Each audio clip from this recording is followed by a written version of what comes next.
Throughout the series, we see the use of mystical songs perform a wide range of effects. These songs are nothing short of a magic spell. I've been reluctant to call them that in the past, but given what I've discovered with the composer brothers in a previous episode, as well as coming to realize that there are fundamental rules in place in reality to allow their effects to happen, the difference between song and spell are becoming more and more blurry. Today I am going to investigate more to the nature of these mystical songs, and try to determine if they use the same mechanics as magic, or if they exist external to that in some way. More importantly, I am going to be taking a hard look at the magical instruments we see in the series, and determine if they are also capable of casting these spells. I'm Cornelius Belmont, and let's talk about magical instruments.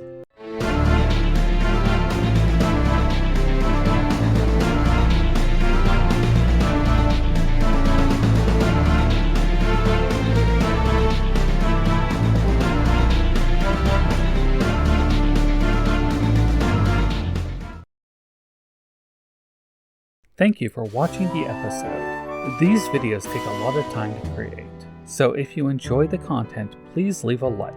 And if you want to help the channel grow, a subscription is always welcomed. A special thank you goes out to Tim D. Mann, who has given me permission to use some of his music in my episodes. Thanks again. With that out of the way, let's dig in. To understand what I'm going to be talking about here, please make sure to review my past episode about the Song of Storm paradox. In it, I talk about the nature of these songs in a bit more detail. I'll quickly try to explain the premise here so that way we are on the same page. Nehru, the goddess of wisdom, created rules for the world to function by, both physical and mystical. Over time, some of the mystical rules were exploited through the use of melodies, effectively becoming instructions to manipulate the world with. In Ocarina of Time, we learn of a pair of Sheikah brothers who did research for the royal family involving the Ocarina of Time. They would develop songs that would exploit those mystical functions of reality left by Nehru. Their research was done specifically using the Ocarina of Time, but they were also investigating the mystical power in the bloodline of the royal family. Previously, I speculated that such a set of instructions by themselves could be activated by the use of mundane instruments, but over the last couple of weeks, I have reached a different conclusion. I now believe that these songs would always perform their effect if an energy source was provided by the user, one of which being an internal magic source that may be carried by the user. In short, if the user has magic, then they can provide the power needed for the song to function and make its effect happen. That isn't to say that the user needs to expend the magical energy, simply tapping into the energy of the creature is enough. Allow me to give an example. Guru Guru in Ocarina of Time is shown playing the Song of Storms, and yet no mystical storm is being created by his use of the song. When Link, on the other hand, plays the song, it summons a storm, leading to the famous paradox. My current theory to explain this is that Guru Guru doesn't have any magical power on his own, and so, despite him knowing and playing the song, nothing happens.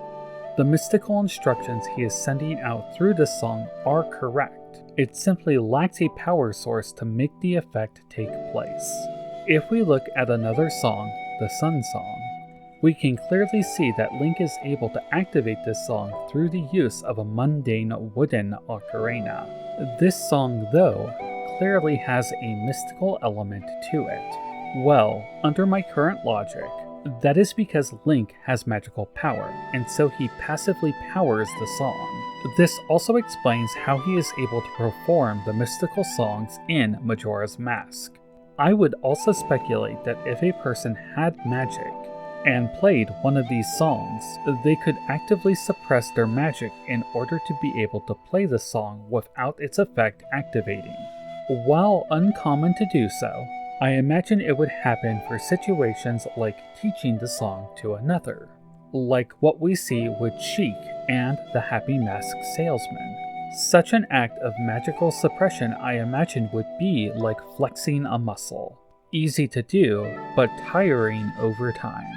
I would like to also make it clear that when I say Link can passively power a song, I mean that it isn't exhausting any of his magical energy to do so.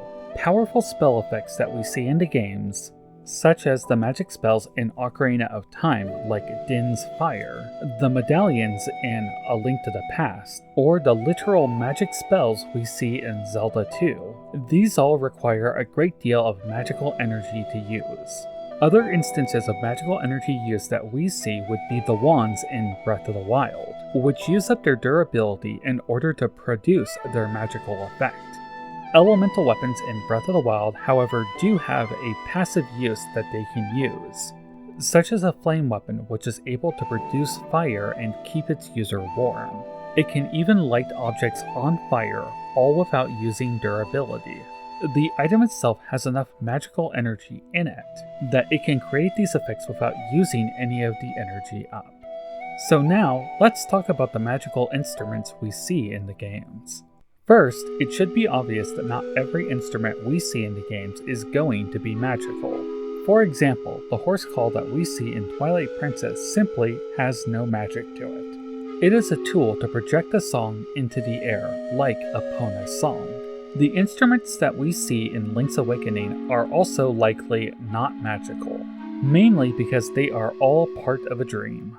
Though I suspect that the Ballad of the Windfish is a song that has mystical properties and is real. Magical instruments, I believe, have a power source in them, and using that allows whatever song played on them to activate their mystical functions. For example, if you took the Spirit Flute from Spirit Tracks and had a non-magical person play the Song of Storms on it, the song would always activate because the instrument provided the energy needed for the song to function. To bring up Breath of the Wild again, the magic in the Meteor Rod is enough to generate light as well as provide heat to Link. But when swung to produce actual fireballs, it consumes some of the weapon's energy reserve in the form of durability. Now, of all the magical instruments we see throughout the series, 2 of them have the ability to manipulate time. Obviously, one of them is the Ocarina of Time from, well, Ocarina of Time, and the other is the Harp of the Ages from the Oracle of Ages. Both of these are magical instruments, meaning that they have the means of making a magical song activate even when played by non-magic users. This may have been important for the composer brothers in Ocarina of Time, as they may not have had magic themselves, and thus needed the Ocarina of Time to perform their research. More importantly, though, is how these instruments are able to manipulate time, as I don't believe that is one of the base laws set up by Nehru at creation. You see, in this series there is a 4th deity responsible for the flow of time. Perhaps you've heard of her. Her name is Hylia. Her existence has been hinted at as far back as Ocarina and Majora's Mask, where Princess Zelda herself drops the title Goddess of Time. Princess Zelda herself is also the Sage of Time, and often serves as the leader of the other 6 sages. This is later explained more in Skyward Sword, where it is revealed that Princess Zelda carries the blood of Goddess Hylia in her, and that power continues to be carried down the bloodline all the way to Breath of the Wild. Now, I'm not saying that there are universal laws added by Hylia after creation. I simply don't think she has that type of power. She is a lesser deity. I do believe that she has the power to manipulate time herself, though, and perhaps wisely so, is reluctant to use that power too much. After all, when Zelda used it at the end of Ocarina of Time to remove the hero from the adult timeline, that eventually caused catastrophic events to take place. That being said, I believe that anybody carrying a direct bloodline, namely Princess Zelda, has the means of manipulating time. We see such a thing happen in Age of Calamity with Terrako, who was imbued with some of Zelda's power and used it to travel through time. Outside of Goddess Hylia, there is one other substance we see in the series that has temporal properties: time shift stones. These show up in Skyward Sword, and, in my opinion, are one of the most innovative game mechanics we see in the game. Maybe even the entire series. It's just so cool to see you interact with the past and present in real time. I'm really looking forward to replaying that game in 47 days. Anyhow, there is a theory floating around, even promoted by Hyrule Historia itself, that the Ocarina of Time is crafted from time shift stones. Given that the time shift stones we see in Skyward Sword, or at least the processed ones, have the Sheikah symbol on them, and that the ocarina was created for the royal family probably by the Sheikah, then this would all make sense. Throw in the composer brothers also being Sheikah, and likely the original makers of the Song of Time, and well, it all just fits together really well. Who knows if this was the actual intent, but hey, I'm a theorist. Taking that into account, and throwing Hylia's bloodline into the mix, as well as the Ocarina of Time being made from a time shift stone, and it gives a bit more nuance to the situation concerning what we see. It would mean that the Ocarina of Time is not just a magical instrument, but one with the means of powering songs capable of manipulating time, which is exactly what we see happen in Ocarina of Time and Majora's Mask. Actually, we see it a lot more in Majora's Mask, as in Ocarina of Time, it mostly serves as part of a lock on the Sacred Realm. At the end of the game, though, we do see Princess Zelda use it to alter time, and in doing so, create a time split. I don't think I need to go over that again right now, though. In Majora's Mask, we see that Link can rewind time up to 3 days, maybe more. That part isn't clear. We can also see him speed up and slow down time.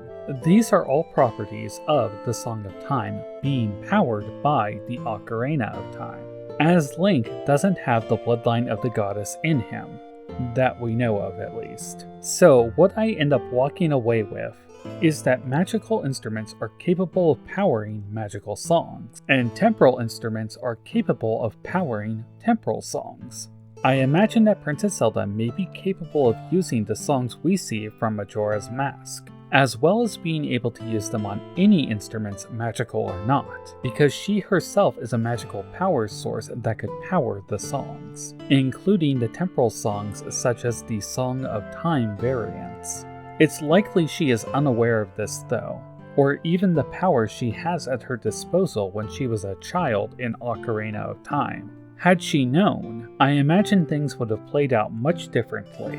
Then again, maybe her powers didn't fully awaken until later on, similar to how we see Zelda struggling in Breath of the Wild.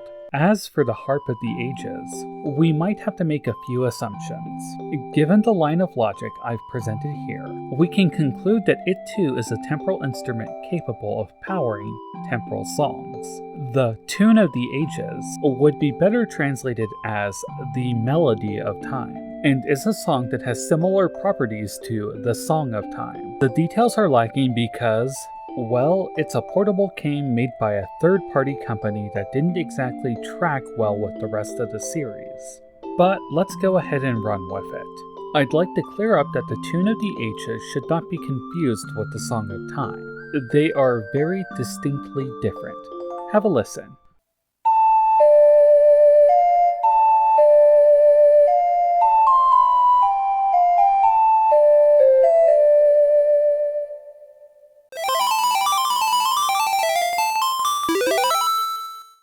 I suppose that the Tune of Ages could maybe have been experimented on to get similar effects to what we see in Majora's Mask, but I have no real founding for that. What is clear is that the Tune of Ages can send Link forward and backward through time, but only when using the Harp of the Ages. How the Harp of the Ages is powering this, we simply don't know. I doubt that there is a time shift stone in it, but there could be. If that were the explanation, I wager it would be located here, as this gemstone has a similar color to that of the Ocarina of Time and the stones that we see in Skyward Sword. If it's not the time shift stone, though, then it would be from some unknown material found in Labrinia. But after digging through Hyrule Historia and Zelda Encyclopedia, I came up empty-handed. What is clear, though, is that Labrinia has a history of temporal effects, and that the 8 key items that you are searching for in the game are called the Essences of Time. So even if the means differ from what we see in Hyrule, they clearly have some means of influencing time on their own. Let's summarize. Magical songs exist in the series, each of which requires an energy source in order to function. These functions are a type of command that uses the laws of the world created by the goddess Nehru back at creation. If an individual with magic plays one of these songs, the melody will use the magic of the user in order to make its effect take place. If the individual does not have magic, then the melody cannot draw the power it needs and will simply sound like music. When these songs are played on a magical instrument, the instrument provides the magic needed for the song to function. This allows non-magical people to be able to use magical songs. Throughout the series, we see 2 instruments capable of manipulating time, these being the Ocarina of Time and the Harp of the Ages. We see 2 temporal songs do this when played on them, the Song of Time and the Tune of the Ages. In addition to these 2 songs being magical, they also need a temporal power source in order to function. Princess Zelda carries the bloodline of Hylia, who is the goddess of time, and so she would be able to use these songs regardless of the instruments used. For others, a temporal instrument like the Ocarina of Time is needed. Zelda's ability to send Link back in time to his childhood may have been only doable with a combination of her Hylia powers and the Ocarina of Time. The Ocarina of Time is believed to have been crafted from time shift stones, as seen in Skyward Sword. Because of this temporal energy source in it, the composer brothers Flat and Sharp were able to create the Song of Time. Meanwhile, the Harp of the Ages in Labrina also demonstrates the ability to manipulate time with the Tune of the Ages. The exact nature of how this instrument is able to do so is unknown, but it is possible that it too has a time shift stone in it. It is, however, possible that Labrina simply has another means of manipulating time, which is more evident considering that the land has 8 essences of time that a Link would eventually have to collect in his travels. Beyond that, it is unclear how much control of time the harp and its tune has. Thank you guys for watching the episode. For the time being, I'm going to continue to focus on Zelda theories, but I'm beginning to plan out some Square Enix related theories for the future. If you enjoy my content, please give the video a like and subscribe. That would really mean a lot to me, and it helps the channel grow. See you next time. This is Cornelius Belmont signing out.